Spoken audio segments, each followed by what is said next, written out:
أعوذ بالله من الشيطان الرجيم.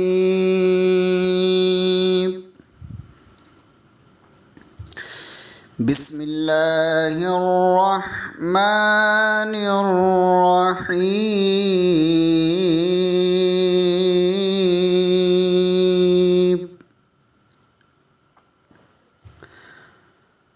وَلَقَدْ يَسَّرْنَا الْقُرْآنَ لِلذِّكْرِ فَهَلْ مِن مُّدَّكِرٍ. صدق اللہ العظیم.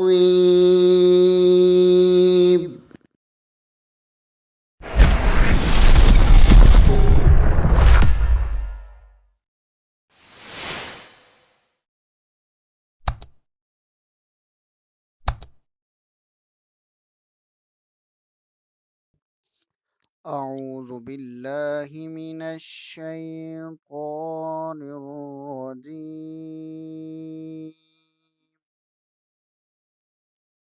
بسم اللہ الرحمن الرحیم.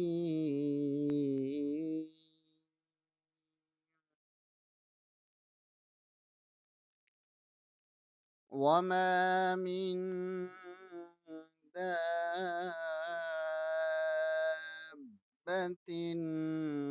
في الأرض إلا على الله رزقها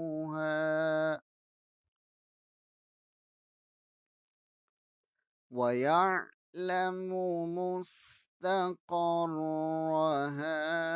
ومستودعها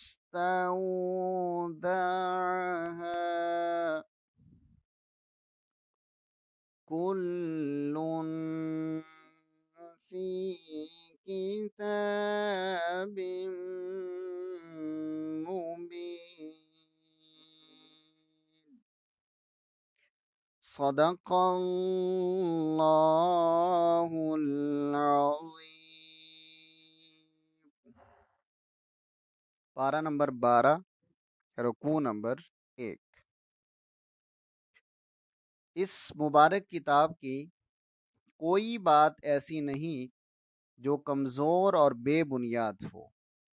ہر بات کھول کر بیان کر دی گئی ہے. پیغام حق یہ ہے کہ صرف اللہ کی عبادت کرو. نبی صلی اللہ علیہ وسلم بشیر اور نذیر بن کر آئے ہیں. تم اپنے رب سے بخشش مانگو، اسی کی طرف رجوع کرو. وہ تمہیں ایک مقررہ وقت تک زندگی کے فوائد سے بہرہ مند فرمائے گا، پھر تمہیں اس کی طرف لوٹ کر جانا ہے. تم اپنے سینوں کے بھید اس سے نہیں چھپا سکتے. وہ دلوں کے ہر راز سے باخبر ہے. انہ علیم بذات الصدور. کائنات کے ہر ذی روح کا رزق اللہ پاک کے ذمے ہے. زمین و آسمان کو اس نے 6 ادوار میں پیدا فرمایا ہے. مقصود یہ ہے کہ وہ تمہارا امتحان لے کہ تم میں کون حسن عمل کا مالک ہے. اس قدر عجیب بات ہے کہ یہ لوگ موت کے بعد کی زندگی کی باتوں کو جادوگری کہتے ہیں. یہ نہیں سوچتے کہ عذاب الہی آ جائے تو کوئی اسے لوٹا نہیں سکتا. رکوع نمبر 2. اگر ہم انسان کو نعمت دے کر چھین لیں تو یہ مایوس اور ناشکرا ہو جاتا ہے. اگر اس کی تکلیف دور کر کے کسی طرح کا انعام فرمائے تو ڈینگے مارنے لگتا ہے. یاد رکھو، آزمائشوں میں صبر کرنے والے اور اچھے کام کرنے والے ہی بخشش کے مستحق ہیں. حضور علیہ الصلاۃ والسلام سے فرمایا کہ آپ مخالفین کا جو مطالبہ معجزات ہے اس سے دل شکستہ نہ ہوں. آپ کا کام تو برائیوں کے نتائج سے خبردار کرنا ہے، باقی معاملہ اللہ کے ذمے ہے. اگر یہ کہیں کہ یہ تمہارا قرآن گھڑا ہوا ہے تو ان کو کہہ دیں 10 ایسی ہی گھڑی ہوئی صورتیں بنا کر لاؤ، اور جس کی مدد حاصل کرنا چاہو کر لو. لیکن یہ چیلنج قبول کرنے کی ہمت نہ پاؤ تو مان لو کہ یہ خدا کا کلام ہے۔ سو جو دنیا کا طالب ہے اس کے لیے آخرت میں کوئی حصہ نہیں۔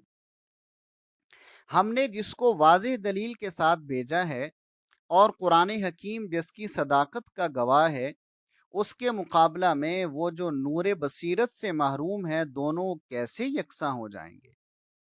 خدا پر جھوٹ باندھنے والے خدا کے حضور پیش ہوں گے اور آخرت میں یقیناً خسارہ پائیں گے۔ ہاں، ایمان والے جو اپنے رب کے سامنے جھک گئے یقیناً جنتی ہیں۔ یاد رکھو، اندھا بہرا اور دیکھنے والا سننے والا ایک جیسے نہیں ہو سکتے ہیں۔ رکوع نمبر 3۔ حضرت نوح علیہ السلام اپنی قوم کی طرف مبعوث ہوئے۔ انہوں نے فرمایا، لوگو، میں تمہیں تمہارے برے کاموں کے نتائج بد سے آگاہ کرنے آیا ہوں۔ صرف اللہ کی بندگی کرو ورنہ تمہاری خیر نہیں۔ قوم کے بڑوں نے کہا، تو ہمارے جیسا ایک آدمی ہے اور تیرے پیروکار بھی نیچ قسم کے لوگ ہیں۔ ہمارے خیال میں نعوذ باللہ تو جھوٹا ہے۔ نوح علیہ السلام نے کہا، لوگو، مجھے رب نے اپنی رحمت سے نوازا ہے۔ افسوس تم پر، میری حقیقت پوشیدہ ہے۔ اے میری قوم، میں تم سے مال کا طالب نہیں اور تمہاری وجہ سے میں مسکین مسلمانوں کو دھکا نہیں دے سکتا۔ نہ میرا دعویٰ غیب دانی کا ہے، نہ میں اللہ کے خزانوں کا مالک ہوں اور نہ میں کوئی فرشتہ ہوں۔ وہ کہنے لگے، اے نوح، اب زیادہ بحث کی ضرورت نہیں، جو تو کر سکتا ہے کر لے، ہم تیری بات نہ مانیں گے۔ نوح علیہ السلام نے بھی کہہ دیا کہ اب بحث ختم۔ ٹھیک ہے، اگر جھوٹا ہوں تو میرا وبال مجھ پر ہوگا اور تم جو گناہ کرتے ہو ان سے میں بری ذمہ ہوں۔ رکوع نمبر 4۔ حضرت نوح علیہ السلام کو وحی فرمائی گئی کہ اب اور کوئی ایمان نہ لائے گا۔ آپ زدہ خاطر نہ ہوں، کشتی تیار کریں۔ اب ظالموں کے لیے مجھ سے سفارش نہ کرنا۔ نوح علیہ السلام کو یہ لوگ کشتی بناتے دیکھتے تو مذاق اڑاتے۔ حضرت نوح فرماتے، جلد پتہ چل جائے گا عذاب کس پر آتا ہے اور رسوا کون ہوتا ہے۔ اللہ کا حکم آیا، طوفان ابل پڑا۔ نوح علیہ السلام اللہ کے حکم سے اپنے ساتھیوں اور جانوروں سمیت کشتی پر سوار ہو گئے، اور ان لوگوں نے جب دیکھا کہ نوح علیہ السلام کشتی پر سوار ہو گئے ہیں اور طوفان اور پانی آ رہا ہے تو عذر لنگ کرنے لگے۔ کشتی پہاڑوں کی طرح اٹھتی موجوں کے درمیان چلنے لگی۔ نوح علیہ السلام نے اپنے سرکش بیٹے کنعان کو دیکھا تو کہا، آجا میرے ساتھ کشتی پر سوار ہو جا، کافروں کے ساتھ نہ رہ۔ اس نے کہا کہ میں اس پہاڑ پر چڑھ جاؤں گا اور طوفان سے بچ جاؤں گا۔ نوح علیہ السلام نے کہا، آج اللہ کے قہر سے کوئی بچانے والا نہیں مگر وہی جس پر وہ خود رحم فرمائے۔ اتنے میں بیٹا ڈوبنے لگا تو نوح علیہ السلام نے رب سے درخواست کی، الہی، یہ میرا بیٹا ہے، انہو من اہلی و ان وعدک الحق، کہ تیرا وعدہ سچا ہے، اس کو بچا لے۔ فرمایا، یہ تیرا بیٹا نہیں، اس کے عمل اچھے نہیں۔ دیکھو، ایسی بات کی درخواست نہ کرو جس کا علم نہ ہو۔ نوح علیہ السلام نے عرض کیا، اللہ معاف کر دے، تو نے معاف نہ فرمایا تو میں نقصان اٹھانے والوں میں ہو جاؤں گا۔ پھر نوح علیہ السلام کی کشتی جودی پہاڑ پر ٹھہری اور ان کو حکم ہوا، سلامتی اور برکتوں کے ساتھ اتر آؤ۔ اب حضور صلی اللہ علیہ وسلم سے مخاطب ہو کر فرمایا گیا، یہ واقعہ غیب کی باتوں میں سے ہے جو ہم آپ کو وحی کے ذریعے سنا رہے ہیں۔ اس سے پہلے نہ آپ اس کو جانتے تھے اور نہ آپ کی قوم۔ ثابت قدم رہو، آخری کامیابی خدا سے ڈرنے والوں ہی کا حصہ ہے۔ رکوع نمبر 5۔ قوم عاد کی طرف حضرت ہود علیہ السلام کو رسول بنا کر بھیجا گیا۔ انہوں نے فرمایا، اے میری قوم، اللہ کی عبادت کرو، اس کے سوا تمہارا کوئی معبود نہیں۔ میں تم سے تبلیغ کا کوئی معاوضہ نہیں مانگتا۔ اللہ سے اپنے گناہوں کی بخشش مانگو، وہ تم پر آسمان کے دہانے کھول دے گا اور تمہاری قوت میں اضافہ کرے گا۔ قوم نے کہا، اے ہود، تیرے پاس سچائی کی دلیل کیا ہے؟ ہم صرف تیرے کہنے پر اپنے معبودوں کو چھوڑنے کے لیے تیار نہیں۔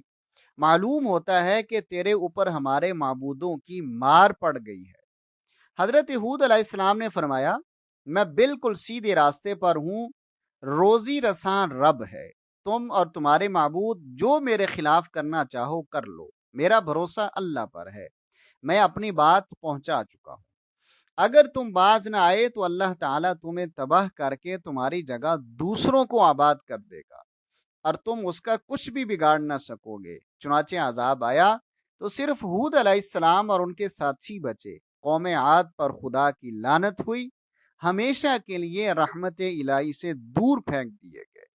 رکوع نمبر 6۔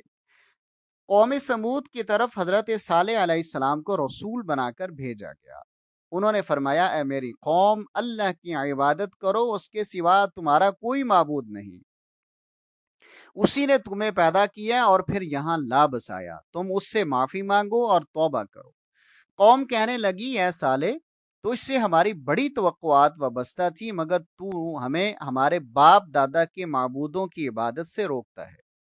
صالح علیہ السلام نے فرمایا مجھے اللہ پاک نے نبوت سے نوازا ہے، اگر میں تمہاری بات مان لوں تو خدا کی گرفت سے تم مجھے نہ چھڑا سکو گے، اور اگر تم معجزہ طلب کرتے رہے تو یہ اللہ کی اونٹنی تمہارے لیے نشان ہے، اس کو اللہ کی زمین میں چرنے دو، اسے تنگ نہ کرو ورنہ خدا کا عذاب آ جائے گا۔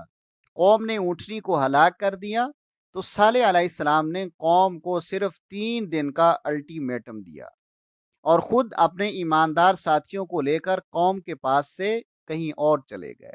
ظالموں کو ایک سخت دھماکے نے دھر لیا اور وہ اپنی بستیوں میں اس طرح بے حس و حرکت پڑے رہ گئے گویا وہ کبھی بسے ہی نہیں تھے۔ رکوع نمبر 7۔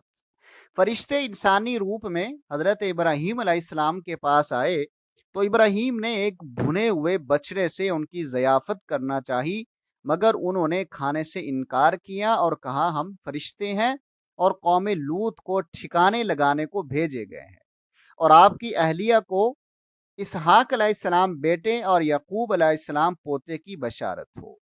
حضرت سارہ بولی کہ میں تو بڑھیا ہوں، کیسے بچہ جنوں گی، میرا تو خاوند بھی بوڑھا ہے۔ فرشتوں نے کہا اے ابراہیم کے گھر والو، تم پر اللہ کی رحمتیں اور برکتیں ہوں، اللہ کے حکم پر تعجب کرنے کی کوئی ضرورت نہیں۔ جب حضرت ابراہیم علیہ السلام سے خوف دور ہوا اور خوشخبری مل گئی تو حضرت ابراہیم قوم لوط کے بارے میں بات چیت کرنے لگے۔ اللہ نے فرمایا قوم لوط کا ذکر چھوڑیے، ان پر عذاب کا فیصلہ ہو چکا ہے۔ فرشتے یہاں سے لوط علیہ السلام کے پاس پہنچے۔ لوط علیہ السلام خوبصورت جوان لڑکوں کو دیکھ کر بہت گھبرائے۔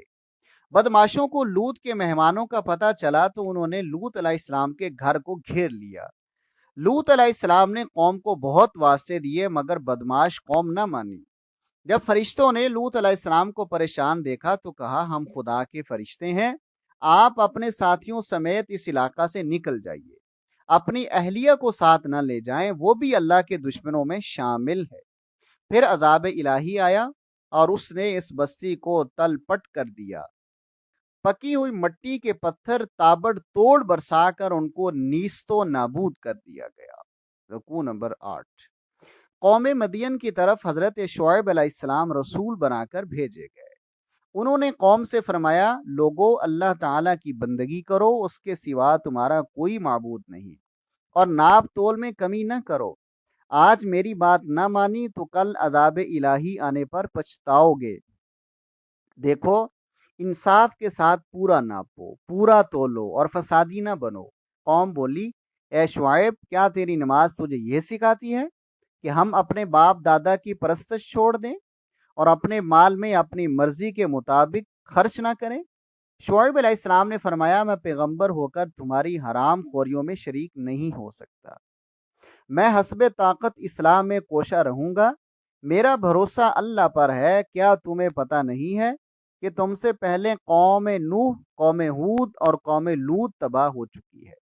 کہنے لگے شعیب تیری باتیں ہماری سمجھ سے بالا تر ہیں، تو ایک بے زور آدمی ہے، تیری برادری نہ ہوتی تو ہم تجھے کبھی کا سنسار کر چکے ہوتے۔ شعیب علیہ السلام نے فرمایا افسوس ہے تمہاری اس سمجھ پر، کیا میری برادری تم پر اللہ سے زیادہ بھاری ہے؟ انتظار کرو، دیکھتے ہیں کہ رسوا کن عذاب کس پر آتا ہے۔ پھر ہمارا عذاب آیا،